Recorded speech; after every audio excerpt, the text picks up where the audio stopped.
Amém. Ó Maria, fazei o meu coração tão puro quanto o vosso, pelo poder que vos deu Deus Pai. Ave Maria, cheia de graça, o Senhor é convosco, bendita sois vós entre as mulheres, e bendito é o fruto do vosso ventre, Jesus. Santa Maria, Mãe de Deus, rogai por nós, pecadores, agora e na hora da nossa morte. Amém. Pela sabedoria que vos deu o Deus Filho. Ave Maria, cheia de graça, o Senhor é convosco, bendita sois vós entre as mulheres, e bendito é o fruto do vosso ventre, Jesus. Santa Maria, Mãe de Deus, rogai por nós, pecadores, agora e na hora da nossa morte. Amém. Pela misericórdia que vos deu o Espírito Santo. Ave Maria, cheia de graça, o Senhor é convosco, bendita sois vós entre as mulheres, e bendito é o fruto do vosso ventre, Jesus. Santa Maria, Mãe de Deus, rogai por nós, pecadores, agora e na hora da nossa morte. Amém. Em nome do Pai, e do Filho, e do Espírito Santo. Amém. O livro do Eclesiastes diz no capítulo 3: há um momento para tudo e um tempo para todo o propósito debaixo do céu. E no versículo 4, há um tempo para chorar e um tempo para rir. Hoje estamos no tempo para chorar. Ontem foi eleito um presidente anti-vida e anti-família para governar o nosso país durante 4 anos. Mas por que nós não rezamos tanto? Nunca vi o Brasil rezar tanto assim. Quantas vigílias, quantos rosários nas praças, quantos terços online com milhares de pessoas participando, noites de louvor, jejuns, pessoas realmente que ficaram assustadas com o resultado do primeiro turno. Esperava-se que Jair Bolsonaro venceria em primeiro turno, e que rezaram e dobraram os joelhos e fizeram penitência, pedindo a Deus que não permitisse que no segundo turno o presidente do aborto fosse eleito. E aconteceu que o resultado das urnas eletrônicas, na noite mesmo da votação, já apresentava como matematicamente eleito o candidato Lula. É bom lembrar que o candidato Lula, há poucos meses atrás, em um simpósio promovido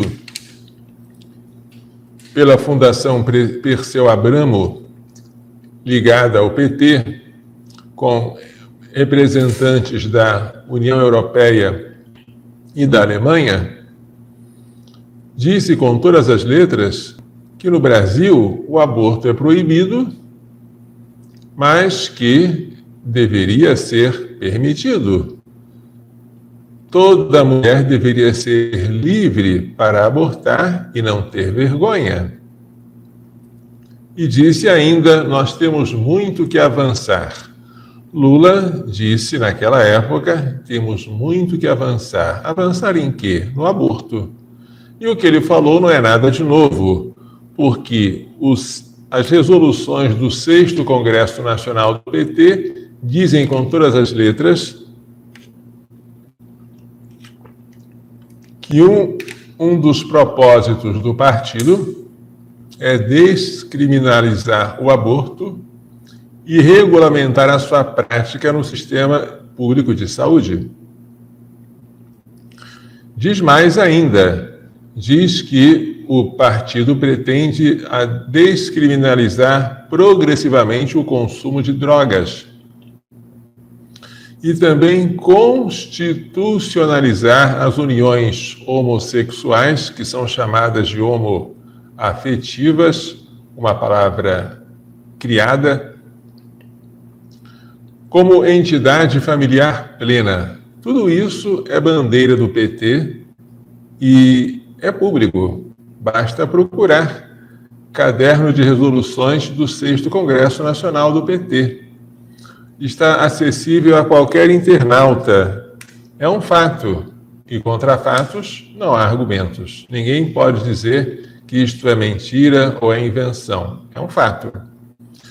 O presidente eleito, se for coerente consigo mesmo e com o partido, deve envidar todos os esforços para promover a matança dos inocentes em nosso país. Mas não apenas isso. Referindo-se ao presidente Jair Messias Bolsonaro, ele falou que a pauta por ele defendida, a pauta da família, a pauta dos valores, é uma pauta muito atrasada. Bem, se falar em família, falar em valores é coisa do passado, é atraso, suponho que o candidato Lula, agora eleito, pretenda falar de coisas mais avançadas, deixando a família e os valores para trás. O que seria mais avançado para o PT, senão a bandeira LGBT, a ideologia de gênero? O que seria mais avançado para o PT do que ensinar as criancinhas nas escolas que elas não são nem mulheres nem homens, nem têm uma identidade definida, mas que elas podem escolher o seu próprio gênero e que assim elas são livres para se casar com pessoas do mesmo sexo ou do outro sexo e que tudo está dentro de uma mesma normalidade. Esta é uma das bandeiras do PT desde muito tempo, a desconstrução da heteronormatividade. Heteronormatividade, para quem não sabe, é uma palavra também inventada, que significa uma lei absurda para o PT de que homens só se casam com mulheres e mulheres só se casam com homens.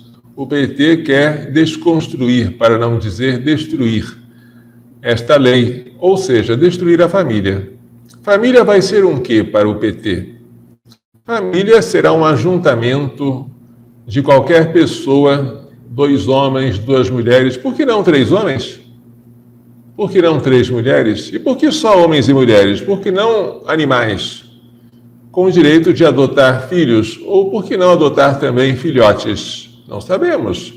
Porque quando se fala de direitos humanos, os defensores dos animais protestam. Epa, só os humanos? E o cachorro? O cachorro tem direito também? Então vamos promover o cachorro a uma dignidade humana e vamos dar a ele, bem, tudo que se pode prever daí são absurdos inomináveis. É bom lembrar que agora a vitória de Lula em 2022 é bem diferente da discreta vitória de Lula em 2002, há 18 anos atrás. Naquela época, festejou-se Lula como Messias, a esperança venceu o medo. Todo mundo só falava bem daquele pobre mecânico trabalhador de origem popular que conseguiu subir ao mais alto cargo da presidência da República e se tornar chefe de Estado do país. Que coisa linda! Todo mundo só podia falar bem dele e esperar o bem. Embora no dia da posse não houvesse bandeiras brasileiras, verde e amarelo, mas tudo estivesse cheio de bandeiras vermelhas com a estrela de 5 pontas do comunismo, que é a bandeira do PT. Naquele momento eu já previa que a perspectiva era muito sombria para o Brasil. Fatos foi. Quem se lembra do Mensalão? Quem se lembra do Petrolão? Quem se lembra dos esquemas de corrupção que levaram à cassação, também à condenação criminal de vários deputados por um mistério? O presidente Lula não foi denunciado para o esquema do Mensalão. Por quê? Não sabemos.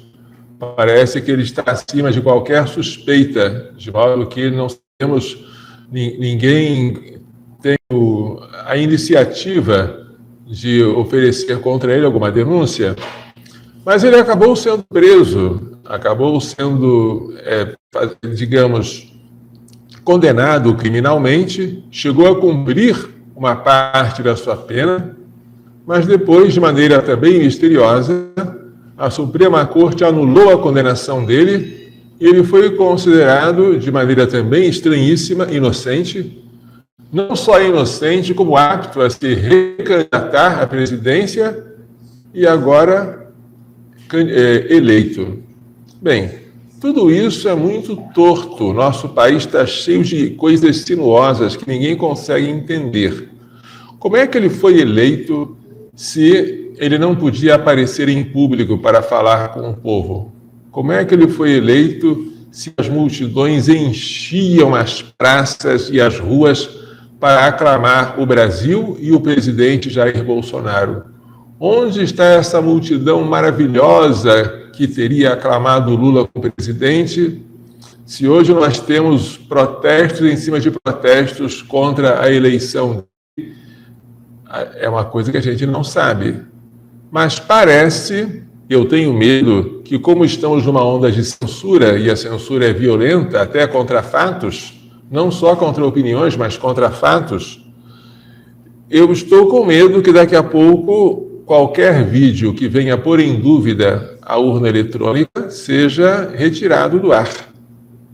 E eu aconselho vocês a baixarem esse vídeo que vocês estão assistindo.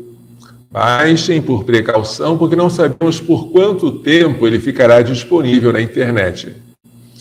Um fato é que, em outros países, a urna eletrônica já foi questionada e já foi retirada. Quando eu falo de urna eletrônica, a urna eletrônica de primeira geração, que é a que o Brasil usa, aquela em que o eleitor digita um voto e esse voto desaparece sem deixar vestígios. Você tem que confiar no equipamento eletrônico, nos operadores, nos programadores e que tudo vai dar certo. Eu votei 22, Jair Bolsonaro. Para onde o meu voto foi, aí são outros R$500. Pode não ter havido fraude, nós não podemos julgar. Mas o fraude é muito difícil de constatar porque não há vestígios do meu voto. Para evitar isso, desenvolveram-se as urnas eletrônicas de segunda geração. Essas, além de registrarem o voto e tal, emitem um comprovante impresso. Então, são dois meios de você contabilizar o voto, o eletrônico e o papel. Como os dois são independentes, se alguém tiver dúvida, vamos fazer uma recontagem. Perceberam como nos Estados Unidos, nas eleições presidenciais, demora-se dias até anunciar quem foi o vencedor? Lembra-se que quando Joe Biden foi eleito, houve uma brincadeira de que o Santo Padre iria canonizar Joe Biden, porque ele conseguiu ressuscitar muitas pessoas, alusão aos eleitores mortos que haviam comparecido às urnas, né? Mas, evidentemente, foi detectada a fraude e esses votos, creio eu, foram expurgados. Mesmo assim, não se conseguiu evitar a validade da eleição de Joe Biden, mas foi detectada a fraude. No Brasil, se houvesse uma coisa como essas, nós não conseguiríamos fazer absolutamente nada, porque ou você confia no sistema eletrônico e naqueles que o operam, e também na invulnerabilidade do sistema, que deveria ser totalmente como se diz, imune a hackers. Por que motivo eu não sei, porque os bancos não são, os tribunais não são. Todo sistema eletrônico tem sua vulnerabilidade. A urna eletrônica, por algum motivo, ela é sagrada. Não se pode desconfiar dela. Ela é como a vaca índia. Ninguém pode tocar nela. Ninguém pode abrir a boca para dizer que houve ou pode ter havido alguma fraude. Por isso eu digo, guardem este vídeo, salvem, porque eu não sei por quanto tempo ele ficará no ar, uma vez que a censura é afiada. Mas na Alemanha, em 2009, houve uma resolução, deixe-me encontrar para eu não falar de memória coisas não comprovadas. Eu estou lendo um arquivo da Wikipédia, que até hoje não foi censurado. O artigo se chama Urna Eletrônica. Diz assim: em março de 2009, máquinas DRE de primeira geração, sem voto impresso, foram declaradas inconstitucionais na Alemanha, pela mais alta corte judicial do país. Enquanto aqui no Brasil, a mais alta corte diz que essas máquinas são seguras, lá na Alemanha, essas máquinas foram declaradas inconstitucionais, por não atenderem o princípio da publicidade de processo eleitoral. Isto é, por não permitirem ao leitor conferir o destino do seu voto, sem precisar de conhecimentos técnicos especializados. Hoje, na Alemanha, ninguém aceita urna eletrônica como no Brasil. Tem que haver um comprovante impresso. Na Bélgica, a adoção de urnas de segunda geração com voto impresso ocorreu em 2012. E assim por diante. Vocês podem depois ler com mais calma o artigo. Inclusive, uma coisa bem interessante, né? Na Venezuela, já foi adotado o modelo com voto impresso de segunda geração. Até a Venezuela, Chávez, Maduro, já evoluiu para o voto impresso.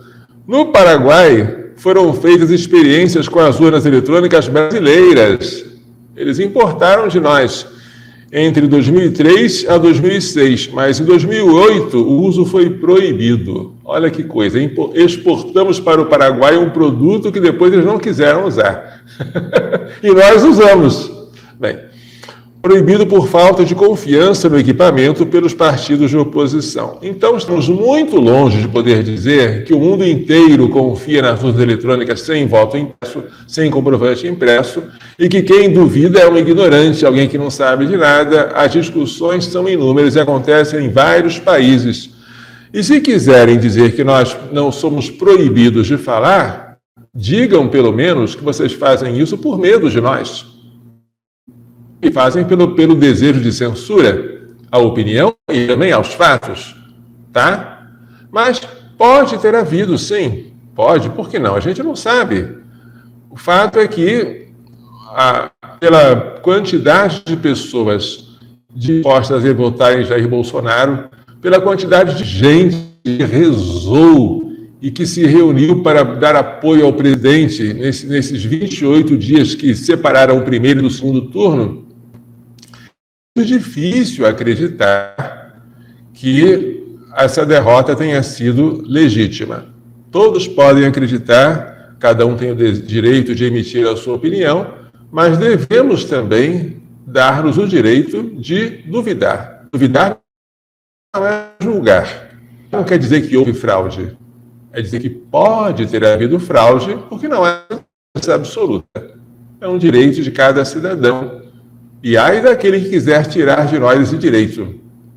Infelizmente, a Suprema Corte tem se portado não como um defensor de nossas liberdades, mas como um usurpador das nossas liberdades, para fins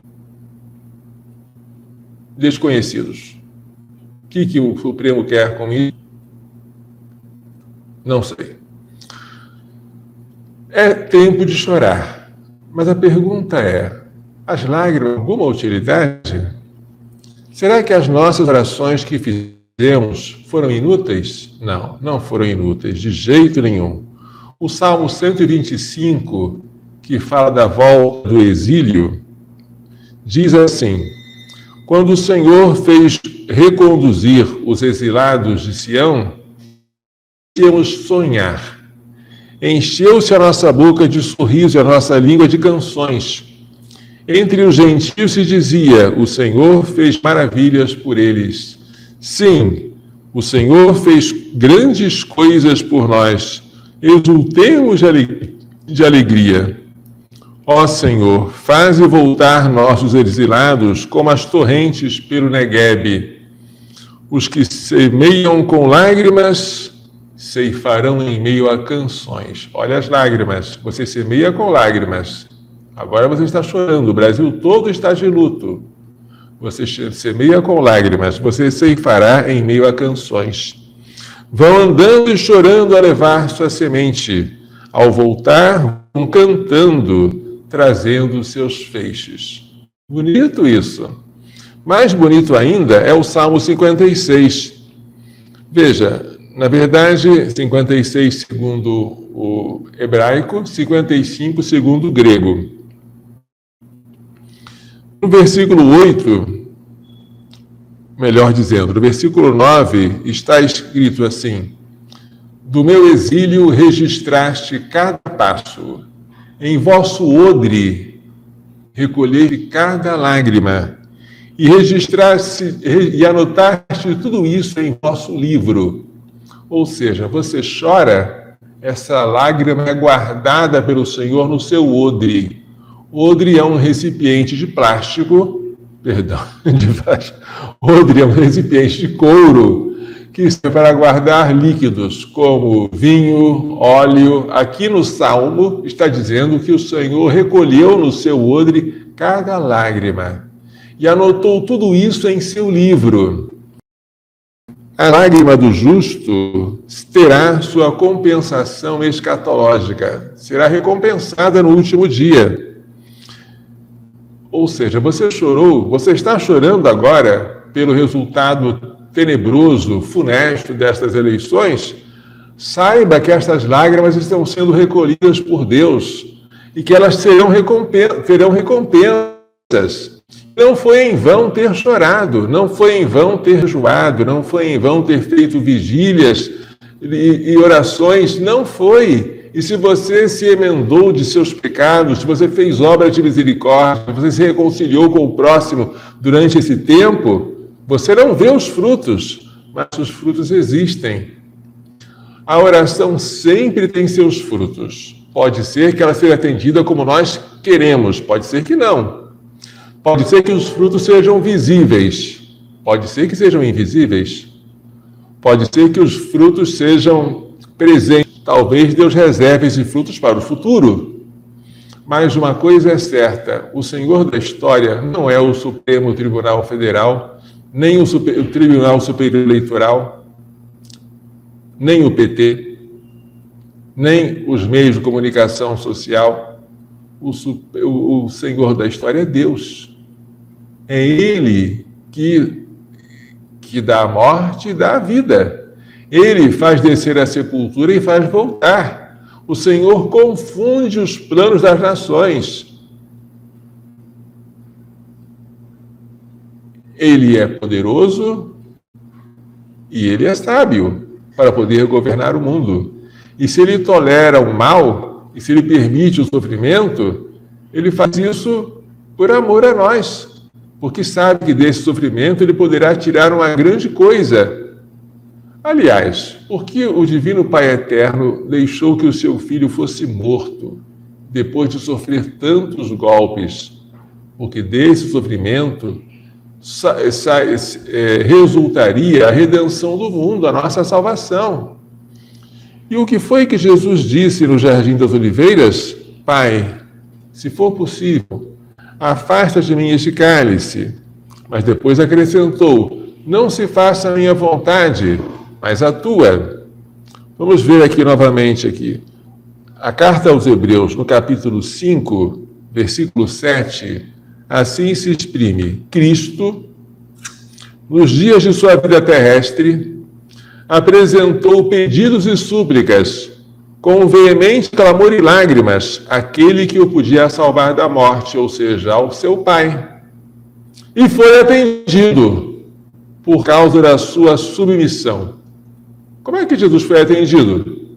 A Bíblia diz que ele foi atendido porque ele se submeteu ao Pai. Como é que ele foi salvo da morte? Deixando de morrer? Não. Ele foi salvo da morte, ressuscitando após a morte e recebendo a glória da ressurreição. Ele foi salvo da morte pela ressurreição, não pela subtração da hora de morrer. Nós poderíamos ter sido salvos se Lula não tivesse eleito. É uma das maneiras de Deus nos salvar. Pode ser que Deus nos salve permitindo essa tragédia, para que depois disso resulte um bem ainda maior. Como? Só Deus sabe. Ele é o Senhor da história. Mas uma coisa é certa, gente: os que semeiam entre lágrimas ceifarão com alegria. Não foi à toa que você jejuou. Não foi à toa que você ficou horas diante do Santíssimo Sacramento, que você fez um exame de consciência para fazer uma boa confissão, para se reconciliar com Deus e com o próximo. Tudo isso está registrado no livro. Toda lágrima está recolhida no odre de Deus. Embora fosse filho, aprendeu, contudo, a obediência pelo sofrimento. Até Jesus, como homem, aprendeu alguma coisa. Como Deus, não tinha nada a aprender. Mas como homem, diz a carta aos Hebreus que ele aprendeu a obediência pelo sofrimento. Que coisa linda, não é? Jesus sempre se submeteu ao Pai. E foi atendido. Quando a gente pede, livrai-nos do comunismo, livrai-nos da maldição do aborto, livrai-nos da ideologia de gênero, estamos pedindo. E Deus vai atender. Mas como? Não sabemos. A maneira mais óbvia parece não deixar que o candidato do PT ganhe. Mas pode ser que Deus permita essa tragédia para depois dar uma vitória ainda maior. Entendeu? Ele é que é o Senhor da história. Ele é o Senhor da vida. Ele é todo-poderoso. Eu costumo brincar dizendo que os ministros do Supremo nem sequer sabem imitar Deus. Porque eles pensam que são deuses. Pensam. Eles mandam, desmandam, mas nem sequer eles sabem imitar a Deus. Porque Deus não é um tirano. Deus é poder, sim, mas também Ele é sabedoria e Ele é misericórdia. Os nossos ministros pensam que eles são apenas poder, poder e poder. E acham que assim estão imitando a Deus. Estão fazendo uma péssima caricatura de Deus. Se pelo menos eles soubessem imitar a Deus, não seriam tirânicos. E não proibiriam aquilo que é direito do cidadão, como a liberdade de expressão. Aconteceu isso. Ninguém pense aqui que eu estou canonizando o candidato Jair Messias Bolsonaro. Nunca fiz isso. Jair Messias Bolsonaro parece ser semelhante ao rei Ciro. Ciro, rei dos persas e dos medos, não conhecia o Senhor. Ele, com seu exército, invadiu a Babilônia, reconheceu que a vitória militar dele não era devida ao seu Deus, mas ao Deus de Israel, e mandou que os exilados, os judeus, voltassem para a sua pátria e ainda deu ajuda financeira para a reconstrução de Jerusalém. Ciro é chamado de meu ungido pelo profeta Isaías. Como é que um rei pagão, um gentio, recebe este nome de ungido? Ele foi usado por Deus para beneficiar o seu povo. Assim também, Jair Messias Bolsonaro, entre outros defeitos, em geral aqueles que falam dele são os menos importantes. Entre outros defeitos, ele está na terceira mulher. Isso é um defeito grave. Quem repudia sua mulher e casa com outra, comete adultério. O que há de mais grave e evidente na vida de Jair Messias Bolsonaro é o adultério. Assim, ele está em uma situação objetiva incompatível com a graça divina. E essa falta da graça santificante é uma dificuldade muito grande para você governar, sem dúvida. Mas também Jair Messias Bolsonaro sempre manifestou uma grande simpatia pela esterilização de homens e mulheres. E pouco antes das eleições, ele cometeu um erro grave de sancionar uma lei que permitiu, e agora permite, que homens e mulheres se esterilizem sem pedir autorização do cônjuge. A mulher pode fazer laqueadura sem a permissão do esposo. O homem pode fazer vasectomia sem a permissão da esposa e ainda diminuiu a idade requerida para esterilizar-se. Era uma lei ruim, feita pelo PT em 97 e que agora se tornou pior. E Jair Messias Bolsonaro sancionou esta lei. É uma coisa grave. Quase ninguém fala isso. A esquerda acha que isso é maravilhoso, então como é que vai censurar por causa disso? Jair Messias Bolsonaro, no passado, foi hesitante quanto à questão do aborto. Ele votou contra a PEC 25A/95, que iria incluir o direito à vida desde a concepção, faz muito tempo, né? 96, ele era um deputado, e talvez ele nunca pensasse que um dia fosse presidente da República. Ele deve ter sido impressionado por aquele discurso abortista, de que aquela emenda ia tirar o suposto direito, que não existe, né, de fazer aborto em caso de estupro, e assim ele votou contra. Ele e quase todo o Congresso Nacional, mais de 300 deputados votaram contra, ele foi um deles. Então, ele não tem uma trajetória assim, que poderíamos dizer que ela sempre foi firme. Não. Mas ele foi o instrumento que Deus escolheu, tenho certeza disso, para que nós tivéssemos nesses 4 anos algum alívio. Nesses 4 anos nós tivemos um governo, pela primeira vez em tantos e tantos anos de governo petista, que não promoveu o aborto. O governo Bolsonaro não promoveu o aborto. Podemos censurá-lo dizendo que ele poderia ter sido mais enérgico em retirar o aborto. Pode ser. Mas promover ele não promoveu.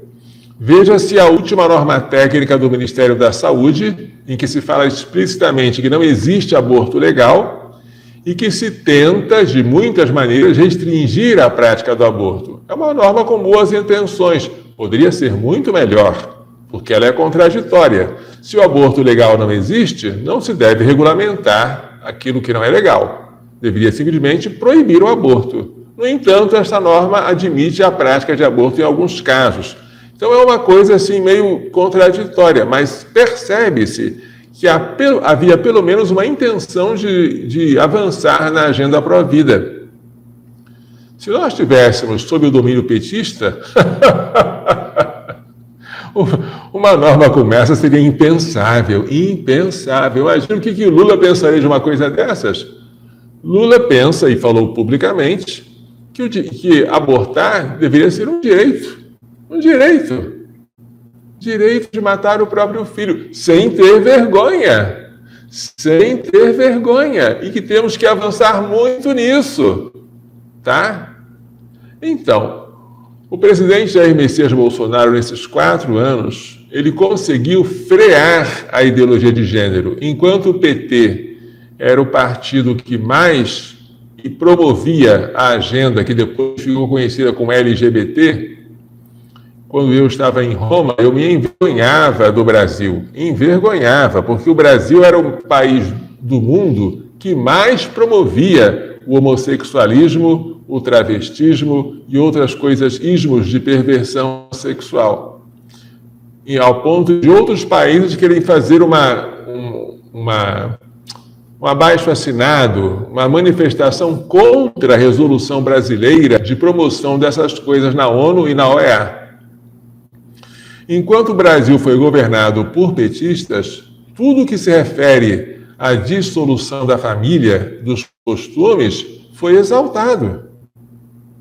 Diversidade sexual. O que é isso?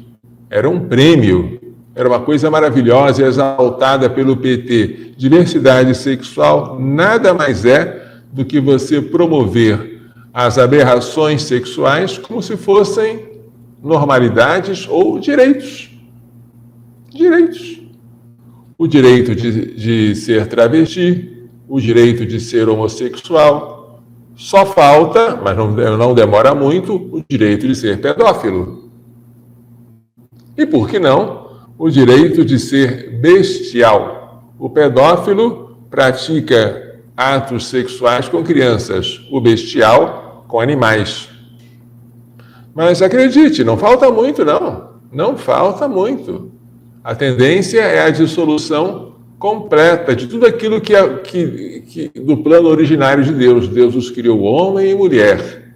E disse, crescei, multiplicai-vos, enchei a terra e sujeitai-a. A ideia da família natural, fundada no casamento entre um só homem e uma só mulher, com seus filhos, é algo a ser extirpado do planeta, segundo a ideologia petista. Segundo a ideologia petista. Tudo isso assusta-nos. E agora que ele foi eleito, o que vai acontecer? Eu não sei. Mas uma coisa eu sei. A providência vai se levantar antes do sol.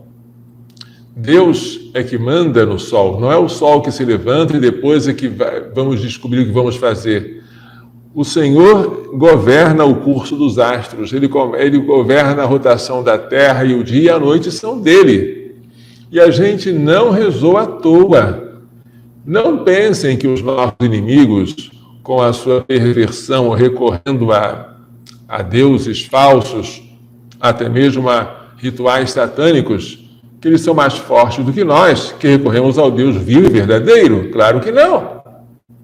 Não pensem que tudo aquilo que eles fizerem para a promoção do mal seja maior ou mais eficaz do que aquilo que nós fizemos para a promoção da glória de Deus. Por isso temos que ficar alegres. Podemos chorar sim, mas lembremos o que nosso Senhor disse na última ceia, São João, capítulo 16, versículo 20. Em verdade vos digo, chorareis e vos lamentareis, mas o mundo se alegrará. Vós vos entristecereis, mas a vossa tristeza se transformará em alegria. A vossa tristeza se transformará em alegria. Essa é a nossa esperança, gente. Quando a mulher está para dar à luz, entristece-se, porque a sua hora chegou. Quando, porém, dá à luz a criança, ela já não lembra dos seus sofrimentos, pela alegria de ter vindo ao mundo um homem. Também vós agora estáis tristes, mas eu vos verei de novo, e o vosso coração se alegrará, e ninguém poderá tirar a vossa alegria. Esse versículo é tão maravilhoso, ninguém poderá tirar a vossa alegria. Deixe agora que os nossos adversários riam, que eles riam com as orgias, com os abortos, com tudo mais. A palavra final está em Deus, e Deus nos dará alegria. Enquanto o mundo agora ri, nós choramos, mas a nossa tristeza se converterá em alegria. Como é bom nós termos esta esperança, não é? Foi bom ter feito o jejum. Foi bom ter feito a abstinência de carne nesses 28 dias. Foi bom a gente ter se empenhado mais na vida interior, na reconciliação com o próximo, nos sacramentos. Foi bom, foi bom. E eu sou testemunha. Foi muita gente que fez isso. Muita. Foi uma corrente de orações como eu nunca vi o Brasil fazer. Talvez tenham feito algo semelhante, mas não sei se chegou a esse ponto, em 1964, quando houve a famosa Marcha da Família com Deus pela Liberdade, o povo com terço na mão, percorrendo as ruas das principais cidades do Brasil. Foi uma coisa maravilhosa. Mas eu não sei, não posso comparar o que aconteceu naquela época e o que está acontecendo agora. Mas agora está muito bonito. É uma coisa que encanta a mim, ver como o povo está de fato rezando e preocupado. Acreditem, o que seria pior num governo comunista como o do atual candidato? Vocês pensam que agora ele não teria mais tanta, digamos, hesitação em pôr em prática os seus projetos? No início, em 2002, ele estava muito assim pisando em ovos, porque o próprio Supremo Tribunal Federal não via com bons olhos o PT. Foi difícil domesticar o Supremo e colocar lá ministros à sua imagem e semelhança, como existem hoje. Hoje, o Supremo está todo composto por pessoas, todo ou quase todo, né? Não vamos generalizar, por pessoas simpáticas ao PT. De modo que, quem é a nossa presidente do Supremo? É a ministra Rosa Weber. Rosa Weber é uma defensora declarada do aborto. Como ministra do Supremo, ela pode determinar o que vai ser posto em pauta. Se ela quiser, eu vou pôr em pauta a DPF 442, aquela ação proposta pelo PSOL que pretende reinterpretar o Código Penal segundo a Constituição para declarar que o aborto até 12 meses não é crime. Se ela quiser, ela pode colocar isso em pauta. E pode, quando ela verificar que o momento é propício para a causa abortista, ela põe. Estão entendendo? Então, nós temos na presidência do Supremo uma defensora pública do aborto. Isso aí não é apenas uma suspeita. Ela votou, acompanhou o voto do ministro Luiz Roberto Barroso, quando ele, no habeas corpus em favor de uma quadrilha de Duque de Caxias, disse que eles deveriam ser postos em liberdade, responderem em liberdade, não apenas por matéria processual, mas porque acredita que até 12 meses a Constituição não protege a vida da criança. Prevalece o direito da mãe. E proibir a mãe de fazer aborto seria inconstitucional naqueles 12 primeiras semanas. Falei 12 meses, 2 primeiras semanas, os 3 primeiros meses, né? Foi assim que aconteceu. E quando ele deu esse voto, a ministra Rosa Weber acompanhou. Ela pensa como ele. Imagine um presidente pró-aborto, uma presidente do Supremo pró-aborto. Resta o Congresso Federal. Mas o que o Congresso Federal está podendo fazer agora? O Congresso praticamente não pode fazer nada, porque o Supremo ele está sempre dando as ordens, invadindo a competência do Legislativo, não só legislando, mas até reformando a Constituição a seu bel prazer. Então, o momento é de chorar. Vamos chorar, sim, gente. Não contenhamos nossas lágrimas. As lágrimas foram feitas para serem derramadas. Mas choremos sabendo que nós temos esperança. A nossa tristeza se transformará em alegria. Hoje, o que mais me assusta não é ver padres e freiras presos ou fuzilados. Isso é mal, mas não é o pior. O pior para mim é um governo oficializar um pecado. O pior para mim seria Lula, uma vez voltado ao poder, depois de ter passado na cadeia e ter sido condenado pelos seus crimes, ele, depois de chegar ao poder de maneira misteriosa, ele dizer: aqui no meu governo, Deus não manda. Eu aqui é que fabrico as leis. No meu governo, o 5º mandamento, não matarás, não existe. Eu tenho um mandamento diferente do meu Deus. Meu mandamento aqui é que cada um é livre para amar o que quiser. E é uma questão de saúde pública. Quando um país diz isso, gente, aqui na minha terra não vale o 5º mandamento, não é Deus o Senhor da vida, somos nós que determinamos quem deve morrer e viver. Esse país está traindo sobre si a maldição. E isso é que me assusta. Se o nosso presidente resolver dizer, né? O nosso presidente, o presidente eleito, quando tomar posse, se é que vai tomar, só Deus sabe, resolver dizer, aqui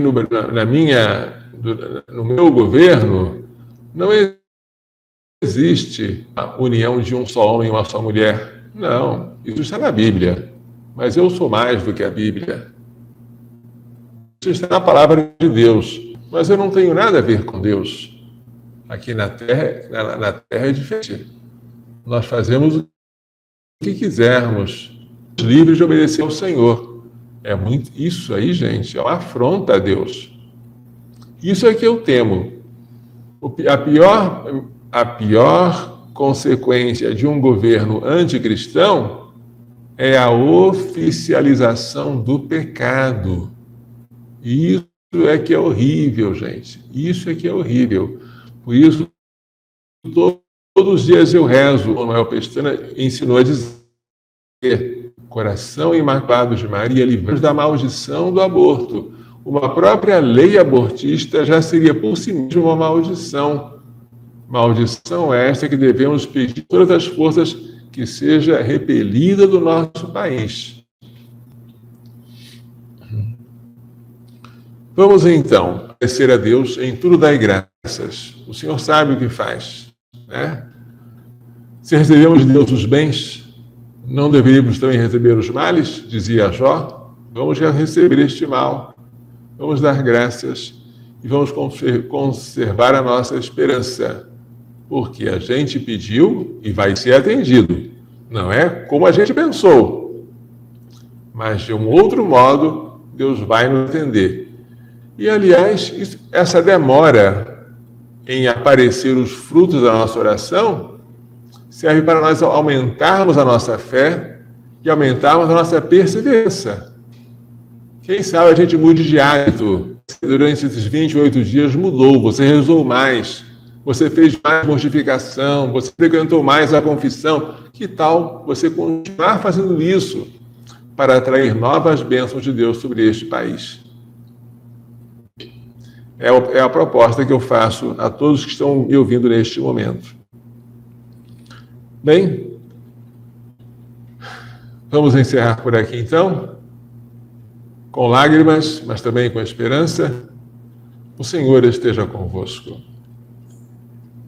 Pela imposição de minhas mãos sacerdotais e pela invocação da bem-aventurada sempre Virgem Maria, de São José, seu castíssimo esposo, de São João Gonzaga, São Luís Maria de Montfort, Santa Gina Beretta-Mola, Santa Teresa de Calcutá, São Miguel, São Gabriel, São Rafael, todos os anjos e santos, abençoe os morteiros e guastos com toda a bênção do céu e da terra, Deus Todo-Poderoso, Pai, Filho e Espírito Santo. Amém.